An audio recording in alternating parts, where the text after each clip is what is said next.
Hello, I am CJ Moore. Thank you for joining us for today's presentation by Diane Carlson Evans, where she will discuss her book, Healing Wounds. Before I introduce our president, I would like to cover a few housekeeping topics. First, we invite your comments and questions. Please use the Q&A icon rather than the chat function at the bottom of your screen, and type a question for Diane. You can use the anonymous function if you wish. We will present the questions to her at that time or hold them for the discussion portion at the end of the event. Next, we have two polling questions for you. If you look at the bottom of your screen again, it will be deployed. Here it is.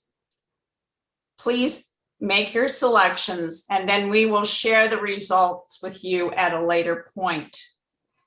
Now I'd like to present Colonel Don Flynn, our president, who will introduce our guest speaker. I'm Colonel Dawn Flynn, the president of ANCA. Welcome. ANCA is both humbled and honored to kick off our inaugural ANCA Virtual Speaker Series. Vietnam War veteran Army nurse and founder of the Vietnam Women's Memorial, Captain Diane Carlson Evans. Diane spearheaded and chronicled her 10-year journey from initiation to completion.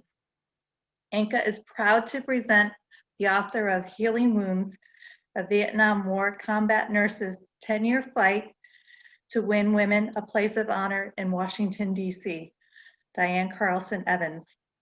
Her book has been met with amazing reviews. On Amazon, 91% of the people have given it 5 stars and 9% have given it 4 stars. Thank you, Colonel Flynn. I think I am live now.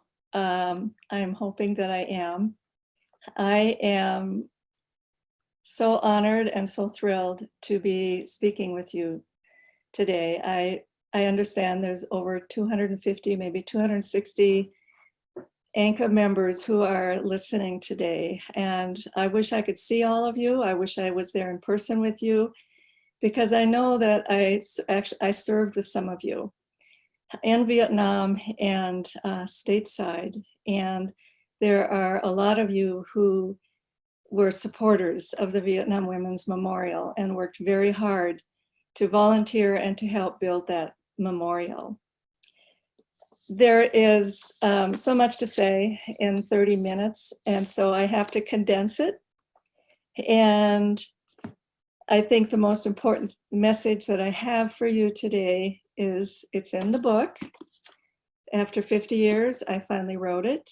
And for those of you who have read it and are currently reading it, it will help you understand, for us Vietnam veterans, especially the nurses, what it was like in the combat zone of Vietnam, but what the homecoming was like and how that impacted our life and influenced the direction that we took after Vietnam. And the lessons that were learned from Vietnam veterans, and in particular for the Nurse Corps, from the nurses who served. I think I made it very clear in my book that I was so proud of the Army nurses that I had served with, starting with Fort Lee, Virginia, and those colonels who at the time, when you're a 21 lieutenant, I thought those colonels were old. Now, to be 40 again. And that's probably the ages in their 40s. But they were mentors to me, and they were kind of scary to a little second lieutenant, and intimidating, maybe a bit, but they were mentors. And we stood on their shoulders. They'd served in World War II and in Korea, many of these women. And then off to Vietnam, and then back to Brooke Army Medical Center, after Vietnam. And the journey that I took as a nurse brought me to where I'm in my life, where I'm at in my life today. And I feel very privileged to have served my country and in serving in Vietnam, and what a great privilege it was to take care of those young men who were suffering and dying. Now, I don't have time, of course, to get into my background and the childhood, but you will learn that I grew up on a farm, hardworking parents and siblings, but it was my mom, a nurse, who was my North Star. She influenced me deeply. And I remember so clearly one day when she told me, as I was starting my training in nursing school, and at some point, Diane, don't ever expect gratitude. When you don't have gratitude, don't set your expectations high and you'll never be disappointed. We don't do this to be thanked. And I saw how hard my mom worked, but I knew, well, there might not have been a lot of thank yous to my mom. She was deeply appreciated for who she was and what she did for her patients. So big influence there with the farm background and my mom. Then my brothers being drafted and joining the military in the 60s. And very clearly, they made it very clear to me they did not want their sister in the Army. They did not like what they saw in the Army as to how women were treated. And they felt they didn't have the respect that they deserved. And it was a man's world, and it was a challenge. So now I'm home from Vietnam. Let's start there. I am now 22 years old, and I have to find a job. So I find one at a trauma center, North Memorial Hospital in Minneapolis. I thought that might be a good jumping off place to start my nursing career in a trauma hospital. And they assigned me not to trauma, but to a surgical ward where I was doing paperwork. I was incredibly unhappy. It was not challenging like I had just come from Vietnam. My skills were not acknowledged.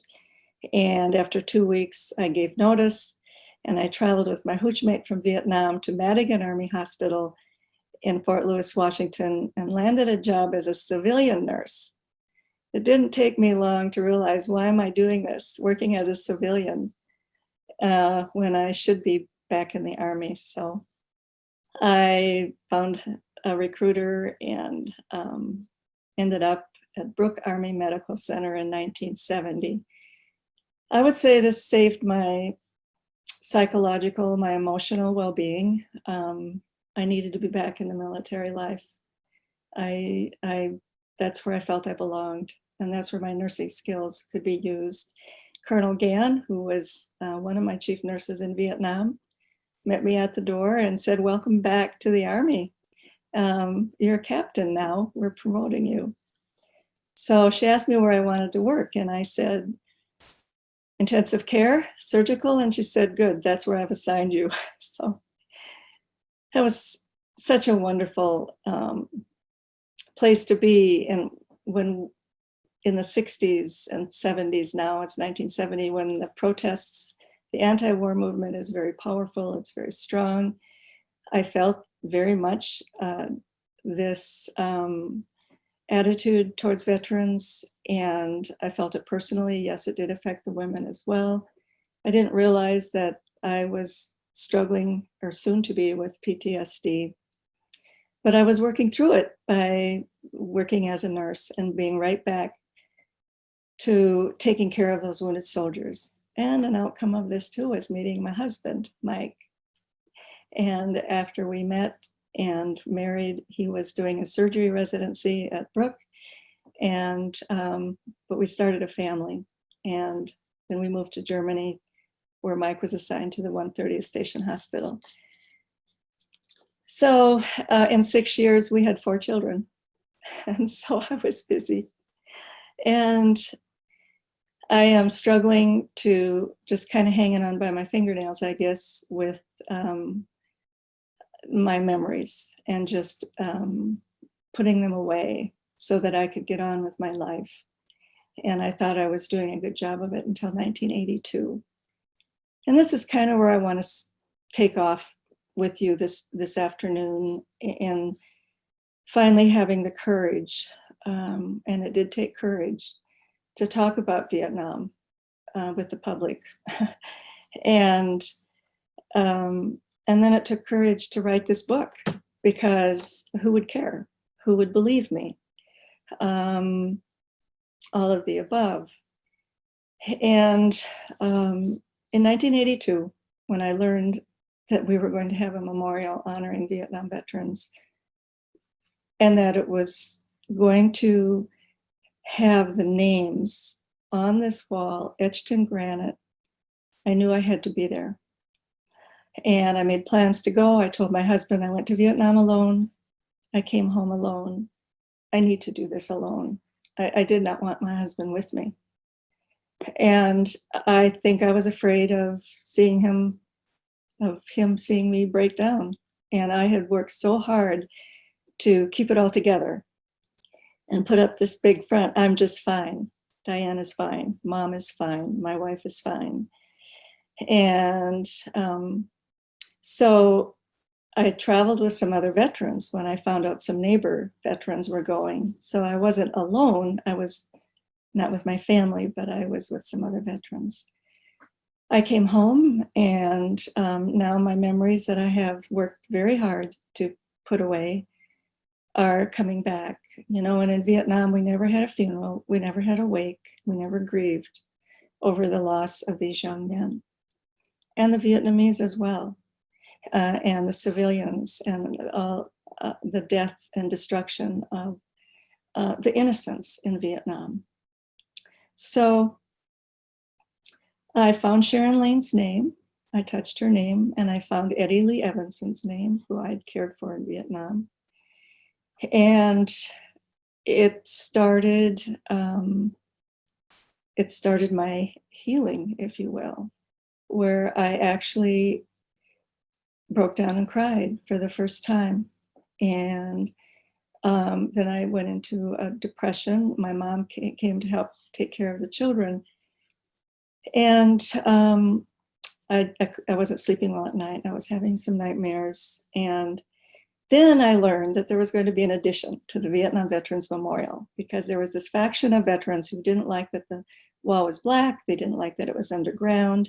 There was racist things said about Maya Lin, who was of Asian descent.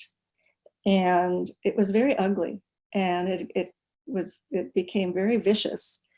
This handful of some powerful men, West Point graduates and others, who demanded that there be a figurative sculpture, something more heroic, something portraying men. They felt was more honorable than a black gash of shame, which is what they were calling this memorial. And so I learned about this, and I saw a picture in the paper, and the statue was 3 servicemen. I decided to go to the dedication, which was 1984. And but in 1983, I also went to visit the wall. 82 was the dedication, and 83, I wanted to go back. I came home, and I said to my husband, now they're going to dedicate a statue honoring 3 men. I showed him a picture, and I said, if they're going to do that, there has to be one to the women, because it's figurative. And if people visit the Vietnam Memorial, they won't see Sharon Lane and, you know, Mary Clinker and all the other, they won't see their names and realize that women were in Vietnam. And if there's going to be a visual image of men, there needs to be one of women, or people won't know women were there. And my husband looked at me and he said, well, nobody would be against that. That's like motherhood and apple pie. Honoring nurses. And of course, it's like fatherhood. You know, our nurses are men too, right? Of course. And I thought about the men, who were nurses, and I thought, I wonder if they relate to the statue of the three men, if they feel like that's their memorial too. But this would be for women. And my husband said, well, who's going to do that? I remember just looking at him and saying, honey, I don't know, but I have to do something about it. I have to try. I'm going to make some phone calls. Well, as you read in the book, one thing leads to another. When you have a dream, when you have a passion, when things start percolating out of your, just starting, percolating. I don't know how else to describe it. I couldn't stop thinking about all the women I had served with, and where were they? I had lost track of all but one, Edie, my hooch mate, who was also from Minnesota. But where were they? How were they doing? Did they have PTSD? And I thought, well, if this is all about healing, the women need to heal too. So as life goes on and things happen, there were little things along the way, like Hansel and Gretel, like breadcrumbs. I followed the breadcrumbs, and I went to the Minnesota Salute for Vietnam Veterans and a parade, and I took my two sons, who were just 10 years old and 8 years old. I had 4 kids under the age of 10 when I founded the Vietnam Women's Memorial Project. And I met Roger Brodeen, a sculptor, and I saw his work on display at the hotel. I called him the next day. We met. He asked me all these questions. I said, there needs to be a statue at the Vietnam Veterans Memorial. Would you work with me? And as you know, he did. I'm going to take a sip of my tea. So now I have to make phone calls. So I call people at the Department of Veterans Affairs, and I start connecting. And the Vietnam Veterans Leadership Program was an effort by Reagan to help veterans connect with each other in leadership roles and help one another in their various states. So I contacted the president of the Vietnam Veterans Leadership Program. I held a meeting in his office. We called in some other veterans. I called lawyers, because I realized now I'm starting a nonprofit. How do you do that? You need a board of directors. You need IRS status for a 501c3 if you're going to raise money. You need to do publicity. You need to have bylaws, and you need a board of directors. And does this sound overwhelming? Well, it was, but I had learned, like on the farm, and I confess to you that being an Army nurse trained me well for the 10 years that it took to build that memorial, because we worked together as a team, and we relied on each other, and we depended on each other, and we watched each other's backs. And I found people to call, and we pulled it together. And by 1984, which was the following year, we had what was called the Vietnam Nurses Memorial Project. Now, think about that. When I was in Vietnam, I didn't know about the 650 women in the Army Corps, WAC. I didn't know about those in the Navy and the Air Force. I only knew about nurses. And then there's the Red Cross women, they're civilians. So my little beeper is beeping, because I think I need to pull this together now, because I really want to open this up to some questions and some comments from all of you. But let me just wrap this up before we do that by saying, so we got this snowball going, where it was gaining momentum and finding the right people to tap into who could help with all this. And then I developed a strategy, a plan, and that plan had to be to go to the American Legion, the VFW, the Disabled American Veterans, go to the veterans groups and speak at their conventions.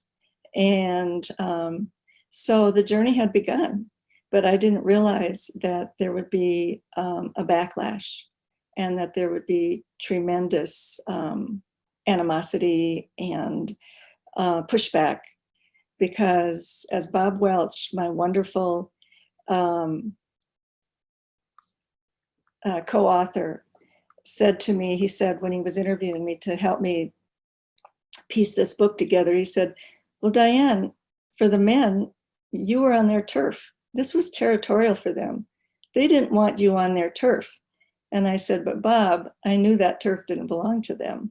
This turf was for the men and women who served in the armed forces, who served during the Vietnam War. And the Vietnam Veterans Memorial doesn't belong to any one person. It belongs to the nation and to all of us. So I think now I need to know what to do here to allow some questions to come in. Okay. Diane, here's the results of the poll. Okay.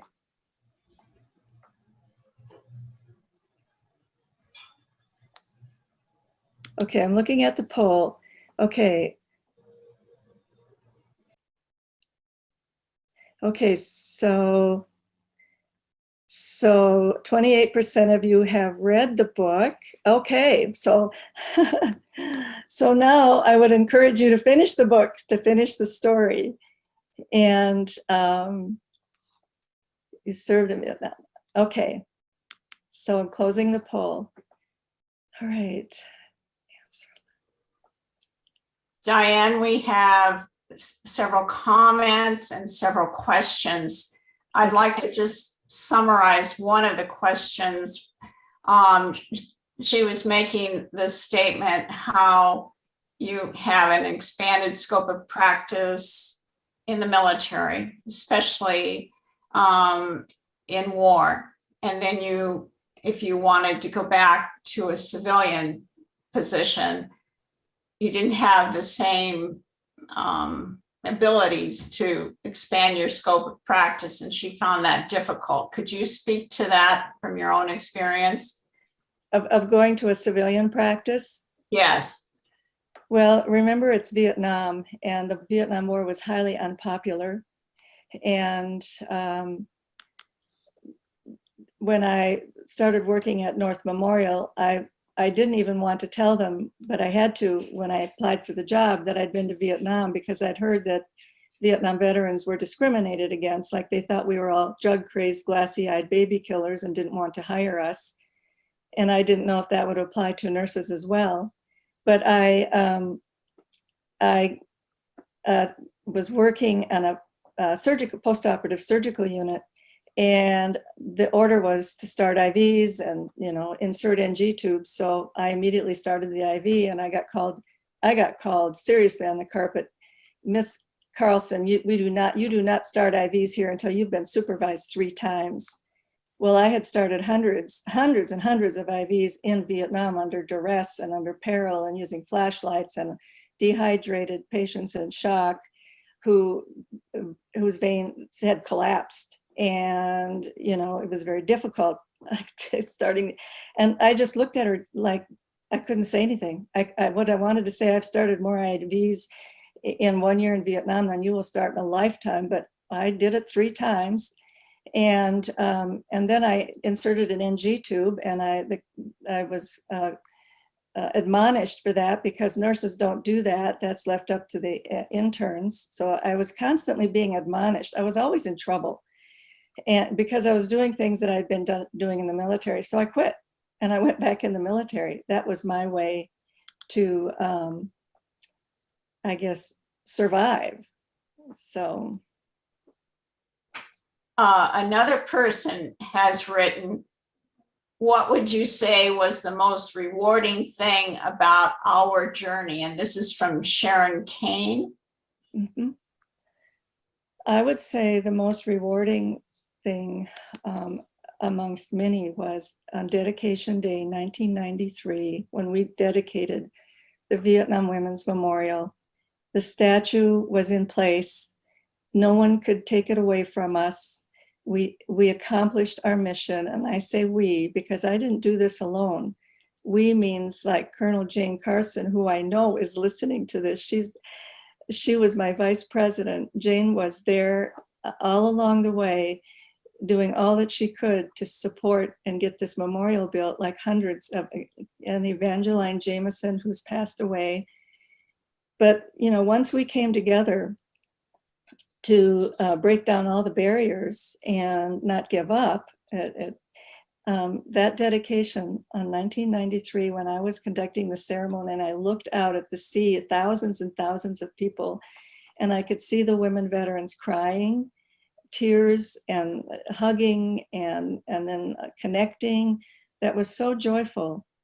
I can't tell you how joyful that was to see women honored for their contribution and valued for what they had done and given to our country and given through their service. So that in and of itself was highly rewarding. And of course, for me, the fringe benefit all these years has been the wonderful people that I've met and that I've connected with. And that the younger generations, the younger nurses who are serving and have served in the Middle East, Iraq, Afghanistan, around the world, you know, I'm just very proud of them. And for them, they come to the Vietnam Memorial and they look at our statue and they say, that's our memorial too. And until they get their own. And so, you know, we stand on each other's shoulders and we open doors for the future generations. And that's been highly rewarding. Myra Armstrong has written, please share how you got involved with Glenna. Oh, I would love to do that. And there was so much to say in half an hour. I didn't even get to how we found, thank you for asking that. So the first statue, when I began work with Roger Brodeen in Minnesota, whom I'd met after this parade, we took that proposal to the Commission of Fine Arts in Washington, D.C. Now we have everything structured. What do we need to do to speak to the commissioners in D.C., the National Capital Planning Commission, the National Capital Memorial Commission, the Commission of Fine Arts, the gatekeepers to anything that goes on the National Mall? As you can imagine, it's very difficult. It is the National Mall. And so we bring the proposal and Roger is there with us and we testify at the hearing, and the commissioners not only don't like the statue, J. Carter Brown actually said the poor nurse looks like she wants to upchuck in her helmet.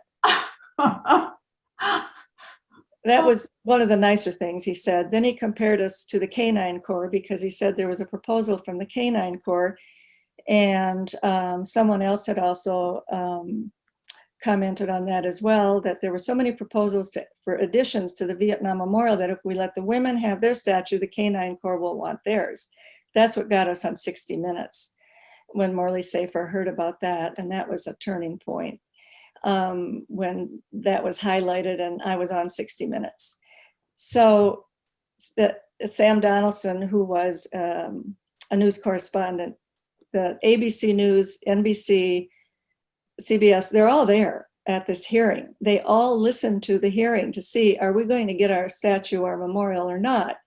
Well, the Commission of Fine Arts rejected it. And based on these sort of ludicrous, comments that they had made. But one thing they said was that we were not to be at the Vietnam Memorial. We could take our statue down the Potomac or go elsewhere, but we were not going to be on the National Mall. And of course, I knew the writing on the Vietnam Veterans Memorial. It says, dedicated to the men and women who served in the armed forces during the Vietnam War. It already was our memorial. The legislation from 1979 signed by Carter had included women, and that's why the women's names were on the wall. So when Sam Donaldson asked me on the microphone, and it was on the news that night, he said, Miss Evans, what will it take to put your statue on the mall? And I said, I just blurted it out. I said, it's going to take an act of God or an act of Congress. So we went to Congress. Took 2 years, but we got 2 bills passed. Now we need a new design because they didn't like our design. I knew that we might have to compromise. But what I would not compromise on was the site. It had to be at the Vietnam Veterans Memorial because we belonged there. We served with the men and women whose names were on the wall. We were there with them, we cared for them, we were there for them. If they belonged there, we belonged there. So we got Congress finally behind us. Now we have a design competition, a national one-stage design competition, and Glenna Goodacre had entered her design. And that's another whole story, and it's in the book. Read the book. It tells you all about how we arrived with Glenna. She was fabulous. She has passed away in April of last year, and she was wonderful to work with. She grasped what we had said in the design competition criteria, that the visitor must know in an instant that these are the women who served during the Vietnam War. And that meant they had to look like women, right? They couldn't be some, figment of someone's imagination, like a fountain or a park bench or a rose garden. And with that wounded soldier, she captured the essence of Vietnam. Remember, the women who went to Vietnam, the majority of us were men and women, nurses, and then other women in other corps and specialties. But we went to Vietnam to save lives. And so she put the wounded soldier as the focal point, which faces the apex of the wall. And the woman tending to the wounded soldier is obviously the nurse. The standing woman, who's a woman of color, is looking up as if for a helicopter or looking for God. And of course, God and the helicopter were the same thing in Vietnam. It was life-saving. And then the kneeling woman, as you walk around the statue, portrays the anguish and the futility, the fatigue of war. And the sandbags. Every hospital was sandbagged in Vietnam. Sandbags were everywhere. So she captured the essence of Vietnam in a single sculpture in the round. And the statue itself, now that it's been there since 1993, it's as beloved as all of the Vietnam Veterans Memorial, and the animosity and the antagonists who threw the obstacles out in our way to prevent us from ever placing a monument there. I have to say they were a handful, but they were powerful. But we overcame that by not giving up, persevering, and finding all the good people out there, like Admiral Kraut. He was the chairman of the Joint Chiefs, General Shalakashvili, and of course, General Colin Powell. We got very powerful men behind us and made things happen. And we raised almost $6 million also. Denise Hopkins Chadwick has remarked and also has a question. How do you remain calm, peaceful with the backlash? Is there anger? Do you and others experience anger? We did. And I have to go back to my mother, because I worked with her in the emergency room in a small hospital, a rural hospital, where the farm accidents were horrible. And there were lakes all around and the drownings, and there was a train track like 2 blocks from the hospital, and people were getting killed on the train tracks or mangled. And I would go to the emergency room with my mother. And then I did an internship at Hennepin County General Hospital, where I saw, the worst of things. So I was prepared as far as seeing and being in an environment where there's chaos and trauma and there's blood and there's people dying and people screaming and people in pain. And I looked at my mom, she was always calm, always. She had grace. I know what grace is. I prayed for it in Vietnam. I prayed for grace. And I prayed for grace before every shift. And if I was in the middle of a mass casualty situation, I just took deep breaths and I said, God, give me some grace. And it calmed me. Now in the building, the 10 years, there were a lot of tears. There was, they were beginning to be healing tears though. And I have to say this just very quickly, that when the men, and it was all men, were pushing back and doing, threatening me, basically, threatening my life, actually. I had phone calls that were vulgar. And I put my nursing hat on and I diagnosed them. And I said, well, he's bipolar, or, you know, he's whatever, he's angry, he's sick, he's got PTSD. I would just like, okay, I'm not going to let these people in. And I put up my armor. And the harder they pushed me, the harder I pushed them back.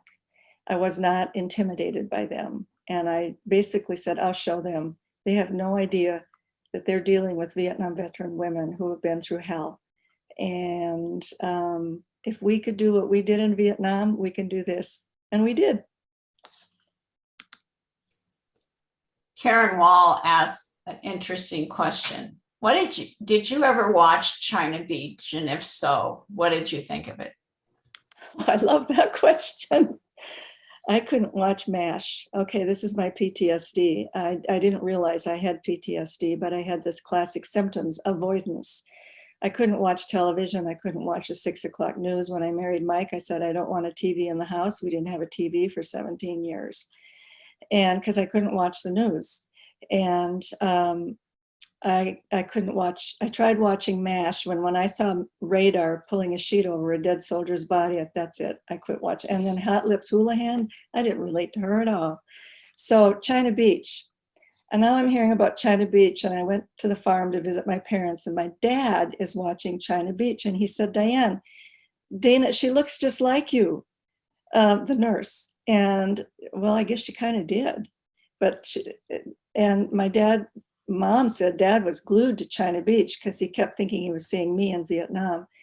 And I tried watching, and I said, Dad, I can't watch it. And I went outside and did something different. I couldn't watch China Beach, but I was hearing all about it. And I was also hearing that they were really, the Red Cross women, they were not portraying them in a respectful light. Like they were, the Red Cross women in Vietnam all had college educations. You had to have a college degree to be a Red Cross volunteer. And they were portraying them as, I'm sorry, but some bimbos and the drugs and the alcohol use. And so I wrote a letter. I wrote a letter and I said, well, I'm really not watching China Beach, but I want the producers to know that I'm getting a lot of letters from women who we are trying to honor with the Vietnam Women's Memorial. And they're very upset by your program because you're portraying them in this light, like drugs, sex, booze, you know, all of the above. And I got a letter back from John Sacred Young, producer, and he said, Diane, this is a 60s stories for an 80s audience, and this is what we're doing.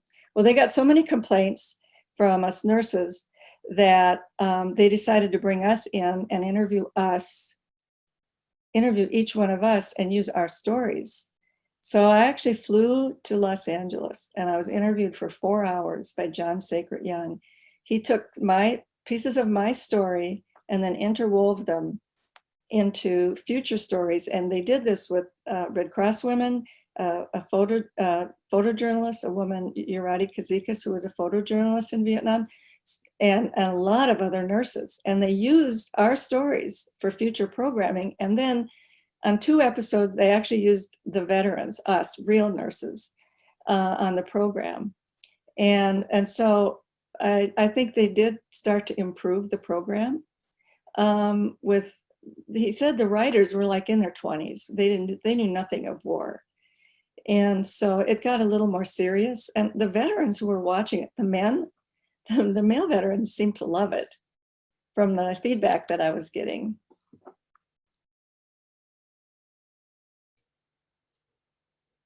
What do you think is the insight you gained that you have used most in your ongoing work? And that's from Charlene Gooch. I'm reading her question here. I use my PhD in therapy to help veterans who suffer from PTS. I am also an ambassador for the Military Women's Memorial at Arlington. And I want to talk about the WIMSA Memorial too. What do you think is the insight you've gained most in your ongoing work? Well, the insight is that women, I realized, and I wrote a paper on this because I was invited to give a presentation to graduate students in Southern California at Claremont. And it really made me have to think about what was it that was pushing me inside, besides the passion to honor women and reconnect and help these women heal. And I realized what it was all about was, in everything I read and everything I saw from World War, well, let's say Civil War, let's say the whole history of our nation, is that the images of women were rare in history books, images like physical pictures, portrayals, and in movies. And it was when it was about war, it was always about men. And visual imagery and, you know, so it was all about transforming conversations and transforming the imagery. And the conversations had to include women. When Ronald Reagan dedicated the statue of the three men, he kept saying, we have finally honored all the men who served in Vietnam. He never once mentioned women. It was men this, men, men, and God loved them. Yes, let's honor them and remember them. But it wasn't the men and women. And then later presidents, when women went to Iraq, it's like the men and women serving in Iraq. But for Vietnam, it was never the men and women serving in Vietnam. It was always the men, because of the 6 o'clock news. The 6 o'clock news was the imagery of men on the battlefield, men flying helicopters. But, you know, we were behind the scenes, but we were also behind the camera. So as women, we need to use our voice. The men aren't going to step up and tell our story and build us memorials. Why wait around? It's us women that have to do that.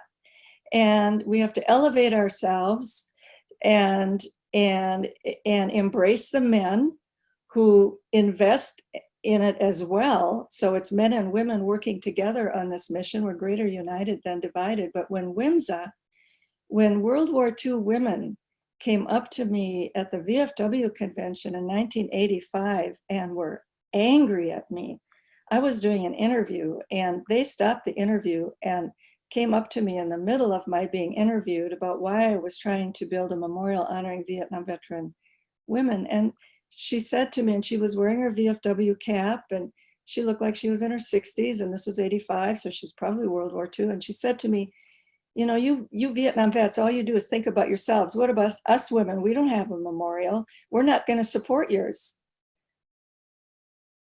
I was taken aback, but thanks to my mother and praying for grace, I was calm, and I just looked at her and I said, you know, you deserve a memorial. We stood on your shoulders. We were so proud of you, World War II women, for all you did. You deserve a memorial. And I said, but you were forgotten. And we were forgotten, but I'm trying to put a memorial on the grounds of the Vietnam Veterans Memorial, because that's where we belong. It's an existing memorial. It wouldn't be appropriate to put a World War II memorial on that site. And I said, you know, you're going to have to do what we're doing, and you'll have to build your own memorial. Well, those women got together, and 2 years later, they had legislation to place a memorial in Arlington at the entrance to the cemetery. And under the amazing leadership of General Vaught, they got it done. But they were women who got together, raised their voices, and demanded that there would be a memorial to all women, past, present, and future. And their memorial is much more grand in that it has the design, but it has a building, it has a theater, they have educational activities. It's a place where people can congregate and be together. Where our memorial is the counterpoint to the statue of the three men.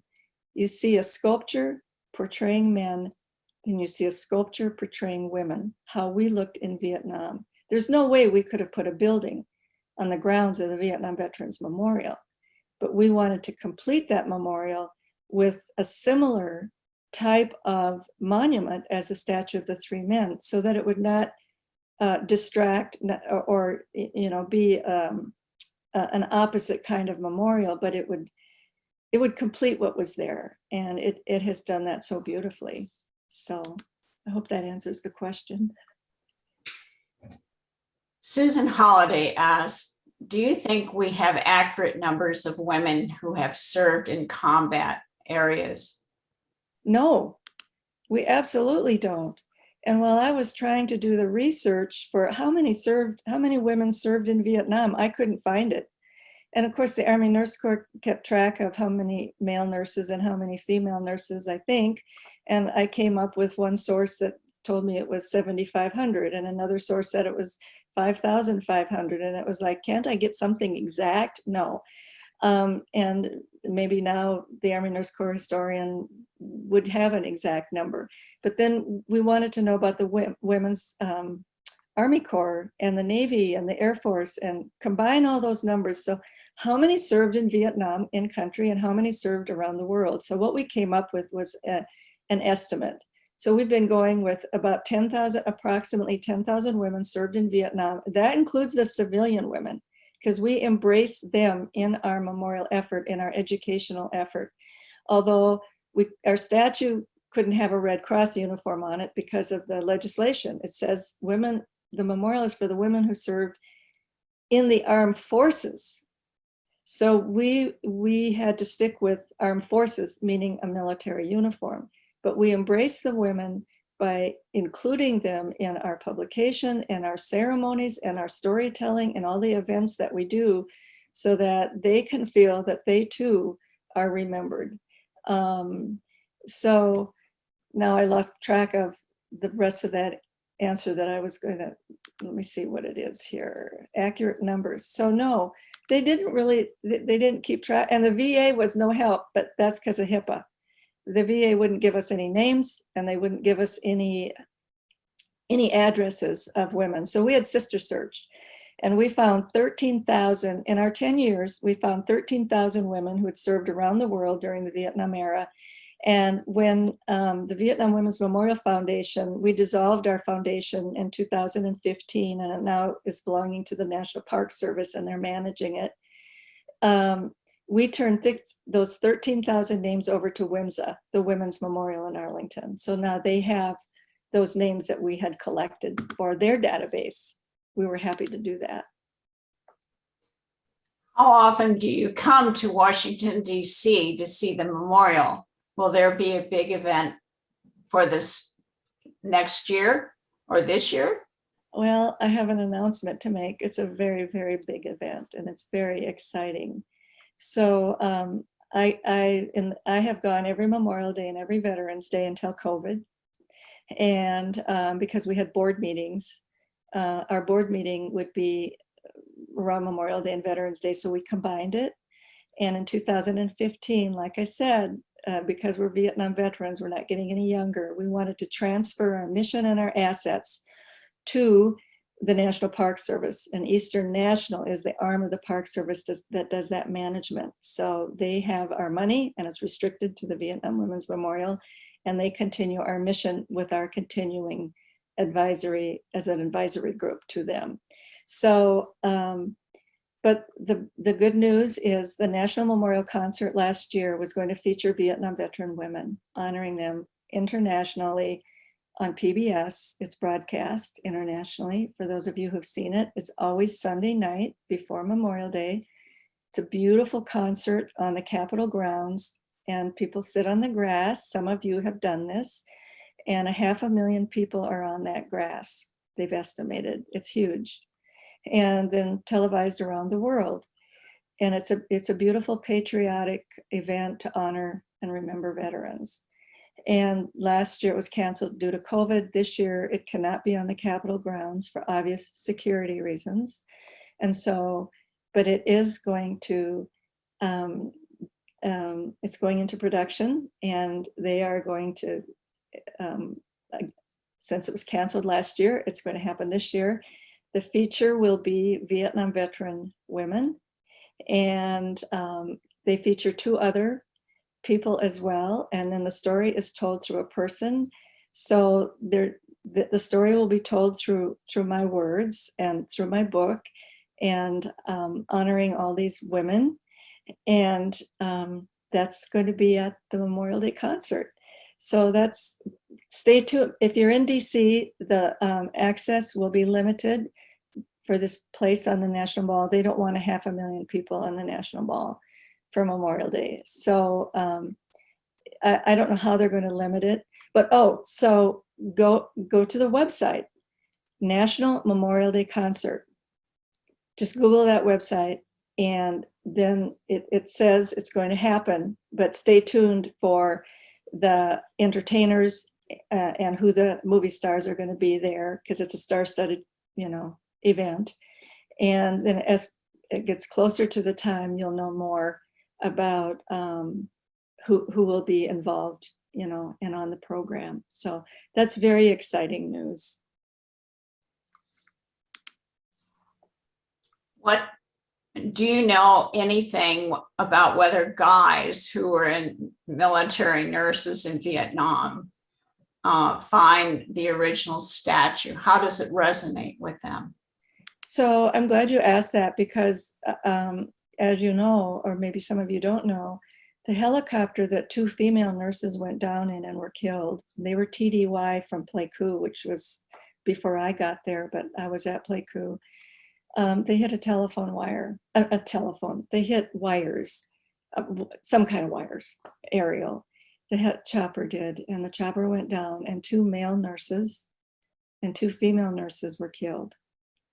The female nurses' names are on the wall, and so are the men. And so when I started the Vietnam Nurses Memorial Project, of course, I knew there were male nurses in Vietnam. I worked with them. It wasn't to exclude male nurses. This was for women. This was going to be a women's memorial.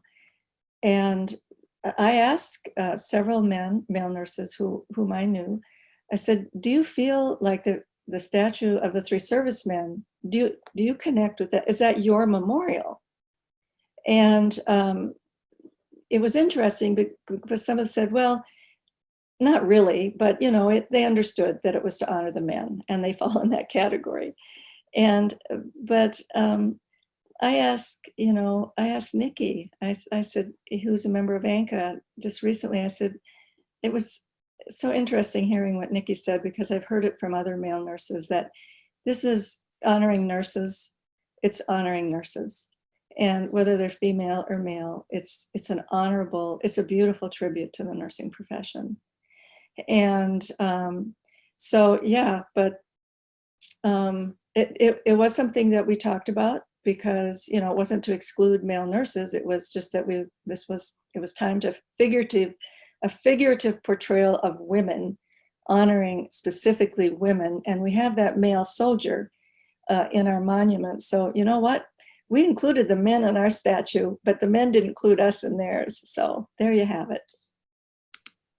Diane, this will be the last question. What advice do you have for the current generation that are struggling with dealing with the psychological traumas of 19 plus years of conflict in Afghanistan, Iraq, Sudan? I know, I just feel like, how much more time is it going to take to recognize that suicide has been killing our men and women since World War I? And, World War II, they opened these huge 400, like Toma in Wisconsin when I lived there, it was 400 beds. And it was for the casualties of World War II who came home with psychological wounds. And yet they weren't really on the radar that this is a legitimate injury of wartime service. It is not something to be ashamed of or denied or kept silent or quiet. It was somehow, it was shame. We were to feel ashamed. And I felt that shame. I couldn't talk about it because I didn't want people to know that the war affected me.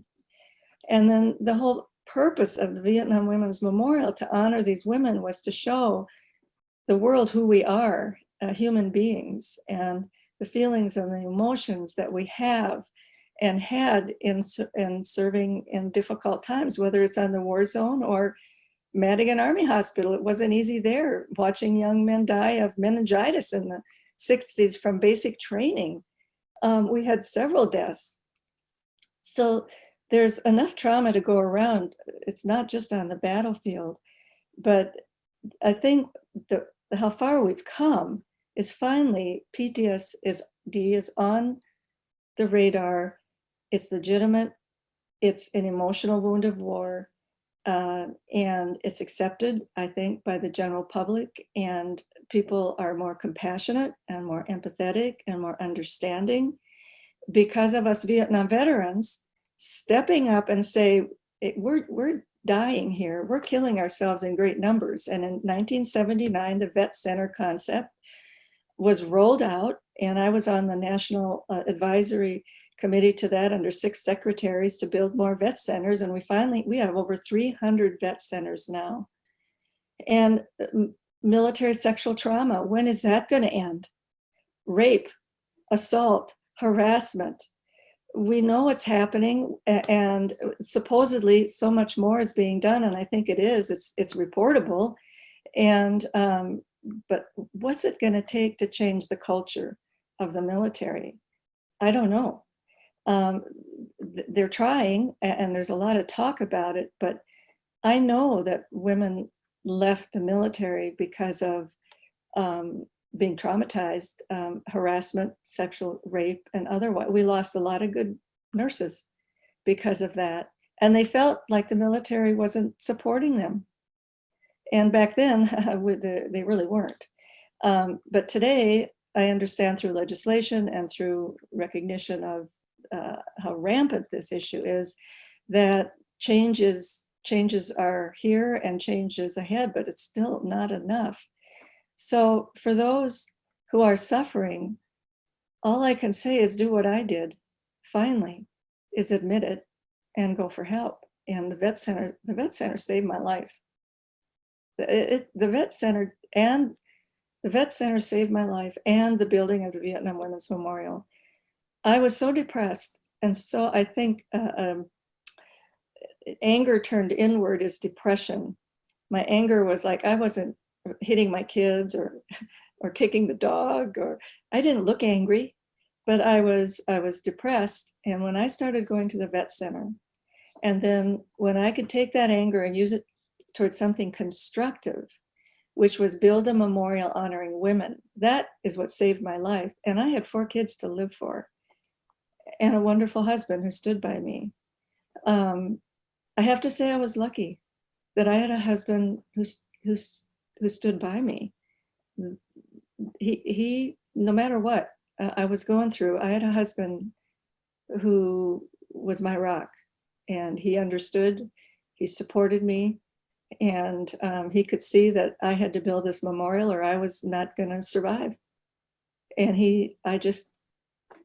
my mom came to take care of the kids, and that's how we need our families to support us. We need a lot of help. We need to connect with each other. We don't heal alone. We heal with each other. I think of Jane Carson. I love her. We have helped each other get through this.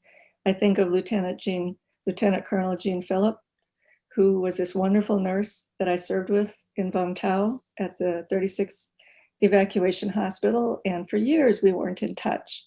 And now we are. And we are sharing a lot.